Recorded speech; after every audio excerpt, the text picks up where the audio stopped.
The flyer arrived in my mailbox on a Tuesday. Golden Years Investment Club, 12% annual returns guaranteed. First meeting free. Normally I'd throw something like this straight into recycling, but I'd just retired 6 months earlier after 40 years as a mechanical engineer, and my retirement accounts weren't performing well. The stock market had been volatile, my 401k had lost 8%, and I was worried about outliving my money. My name is Richard Walsh. I'm 66 years old, widowed for 3 years, living on a comfortable but not extravagant pension and retirement savings. I'd always been careful with money, never took unnecessary risks, believed in index funds and steady growth. But steady wasn't happening anymore, and 12% sounded appealing. The meeting was held at a nice community center, about 30 people attending, mostly retirees like me. The presenter was a man named Charles Brennan, mid-50s, well-dressed, confident. Salt and pepper hair, expensive watch, the kind of presence that suggested success. He had charts, graphs, testimonials projected on a screen. The Golden Years Investment Club isn't like traditional investing, he explained, gesturing to a graph showing consistent upward growth. We pool our resources, use proprietary trading algorithms, and generate returns that outperform the market consistently. While the S&P 500 averaged 7% over the past decade, our members have averaged 12 to 15%. How is that possible? Someone asked. Good question, I thought. Volume, Charles said smoothly. When you have enough capital, you can access investment opportunities individuals can't. Private placements, pre-IPO stocks, currency arbitrage, institutional-grade bonds. Our minimum investment is $25,000, which gives us the buying power to compete with institutional investors. We're not day trading from a laptop. We're making strategic high-value moves that require significant capital. He showed us a breakdown. 23 current members, average account value $120,000, total club assets under management $2.8 million. That kind of capital opens doors, he said. We negotiate better terms, access exclusive opportunities, and spread risk across multiple asset classes. He showed us returns from the past 3 years. Members who'd invested $25,000 had accounts worth $35,000. Those who'd been in longer had even better results. Charts showed month-by-month growth, slight variations, but overall consistent upward trajectory. I don't promise overnight riches, Charles said, making eye contact with various people in the audience, but I do promise transparency, consistent returns, and the peace of mind that comes from working with a team of professionals who care about your financial security. You're not just account numbers to us, you're members of a community. I should have walked out, but the testimonials were compelling. A woman named Dorothy stood up, maybe 70, well-spoken. I've been with Golden Years for 2 years. Charles and his team have been wonderful. I get monthly statements, I can see exactly where my money is, and my returns have been everything he promised. My late husband left me some insurance money and I was terrified of losing it, but this club has given me financial security and peace of mind. A man in his 60s nodded. I'm a retired accountant. I know how to read financial statements. I've reviewed everything Golden Years provides and it's all legitimate, professional, transparent, exactly what you want from an investment group. Another woman, my children were skeptical at first, but when they saw my returns, they invested too. My daughter put in $50,000 last year. Others nodded in agreement. These weren't naive people. They were educated retirees, former professionals, an accountant, a teacher. Someone mentioned being a former bank manager. People who'd managed their own finances successfully for decades. If they trusted Charles, maybe I should too. After the meeting, I approached Charles with questions. How do you verify these returns? Can I see audited statements? Absolutely, he said, handing me a folder. Here's our last quarterly audit from Morrison & Associates, independent CPA firm. Everything's verified. I looked at the audit. Professional letterhead, detailed numbers, signature from a certified public accountant. It looked legitimate. What about liquidity? If I need my money back? 30-day notice for withdrawals up to 25% of your account, 60 days for larger withdrawals. We need time to liquidate positions without taking losses, but we've never denied a withdrawal request. Your money is yours. I invested $25,000 2 weeks later.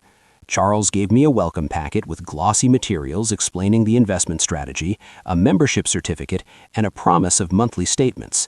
You'll see your first returns in 30 days. And remember, the more you invest, the better your returns. Our Platinum members who invest $100,000 or more get access to even higher yield opportunities. The first statement arrived on schedule. My $25,000 had grown to $25,750. 1 month, 3% return. I was thrilled. The second month showed another 2%. By month 3, my account was at $27,300. I attended the monthly member meetings religiously. They were held the first Thursday of every month at the same community center. Charles would present updates on market conditions, explain the club's recent trades, answer questions. He'd use terms like, "We captured alpha in the tech sector," or "Our currency hedges protected us from euro volatility." It sounded sophisticated, professional. Other members would share their experiences. One meeting, a man named Frank talked about how he'd been able to afford his granddaughter's college tuition thanks to his returns. Another time, Dorothy mentioned she'd withdrawn $15,000 to help her son with a medical emergency, and the process had been smooth and quick. Everything seemed professional, legitimate. The statements came like clockwork. Month 4, $28,100. Month 5, $29,200. The growth was steady, consistent, exactly what Charles had promised. Not wild returns that would trigger suspicion, but solid, reliable growth.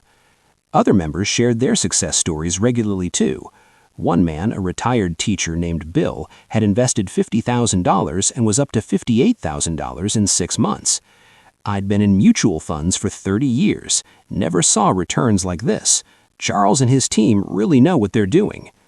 A woman named Patricia had started with $25,000 and added another $25,000 after seeing her initial returns. My financial advisor at the bank couldn't believe my statements. He kept asking what fund I was in. I told him it's not a fund, it's a club. We pool our resources and get access to opportunities regular investors can't touch. The social aspect was appealing too. We'd have coffee before meetings, chat about grandchildren and travel plans. It felt like a community, not just an investment group. Charles fostered that feeling deliberately, I realize now. He'd remember details about people's lives, ask about their families, celebrate birthdays. It made questioning him feel like doubting a friend. At the 4-month mark, I invested another $25,000.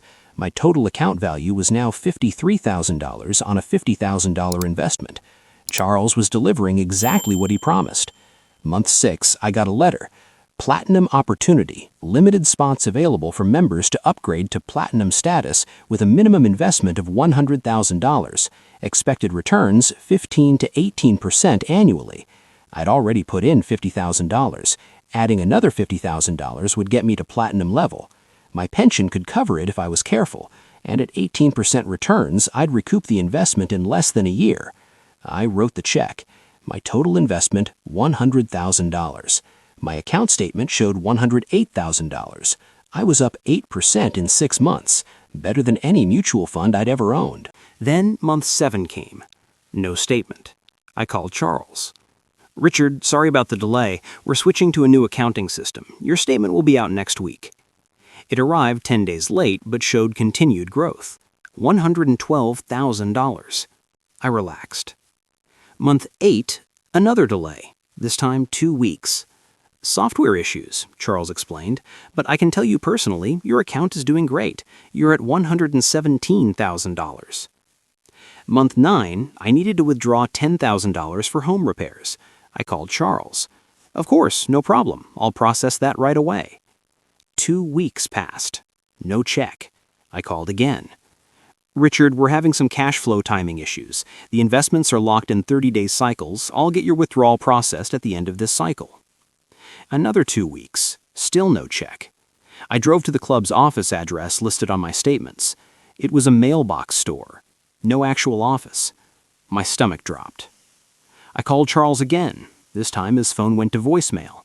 I left 3 messages. No response.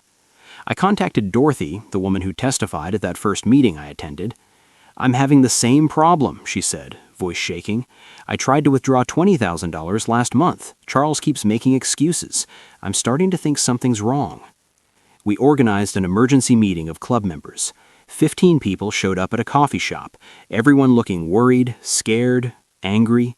The atmosphere was completely different from our usual optimistic monthly meetings. Everyone had the same story: recent withdrawal requests denied or delayed, statements showing growth but no actual access to money. One man, Robert, had been trying to withdraw his entire account, $85,000, for 6 weeks. "I need it for my wife's medical bills," he said, voice breaking. "Cancer treatment. Charles keeps saying next week, but next week never comes." Patricia, the woman who'd added $25,000 after initial success, had tried to withdraw $30,000 to help her daughter buy a house.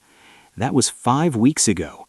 Charles says there are liquidity issues, but my statement shows I have $62,000. How can there be liquidity issues if the money's there?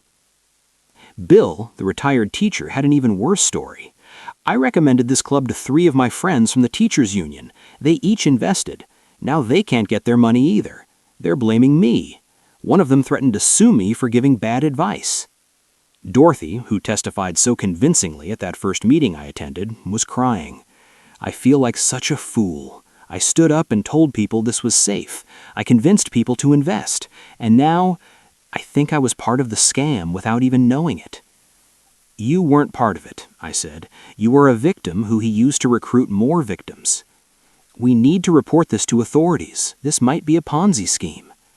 "What's a Ponzi scheme?" an elderly woman asked. "It's when early investors are paid returns from new investors' money, not from actual profits. The scheme works as long as new money keeps coming in, but eventually it collapses." Robert pulled out his phone. "I'm calling the FBI." The investigation moved quickly. Special Agent Sarah Martinez interviewed all 23 club members over 2 weeks. Total invested $2.8 million. Total actual value, possibly zero. Charles Brennan wasn't a licensed investment advisor. The SEC had no record of him. His trading firm wasn't registered. He had no algorithms, no strategies, no team. The office address was a mailbox store. No actual office. My stomach dropped. "Your early returns," Martinez explained, "came from new investors. The statements were fabricated. Nothing was invested. He paid out small amounts to keep people believing." "What about the testimonials?" someone asked. "Some were accomplices. Others, like Dorothy, were early investors who'd been paid small withdrawals. They believed their returns were real. That's how Ponzi schemes work." The FBI traced the money. Mercedes, Florida condo, restaurants, boat, casinos. He lived like he was making millions, but he was spending your money. Of the $2.8 million, only $400,000 remained. Charles had spent or hidden the rest. When I tried to withdraw, the scheme was already failing. Not enough new money coming in to cover withdrawal requests, so Charles stalled, made excuses, and eventually disappeared. The FBI arrested Charles and 2 accomplices 2 weeks after our emergency meeting. They found records showing the full scope of the fraud. Of the $2.8 million invested by 23 people, only $400,000 remained in various accounts. Charles had spent or hidden the rest. At his trial, the prosecution presented victim impact statements. Dorothy, who'd invested her late husband's life insurance, $75,000, and lost everything. Robert, who'd put in his home equity, $85,000, and couldn't make mortgage payments. Me, with $100,000 gone, nearly a third of my retirement savings. Charles showed no remorse. "People make risky investments all the time," he said. "They knew the risks." "You lied to them," the prosecutor responded. "You fabricated statements, invented returns, and stole their life savings. That's not investment risk, that's fraud." The judge sentenced Charles to 12 years federal prison and ordered full restitution.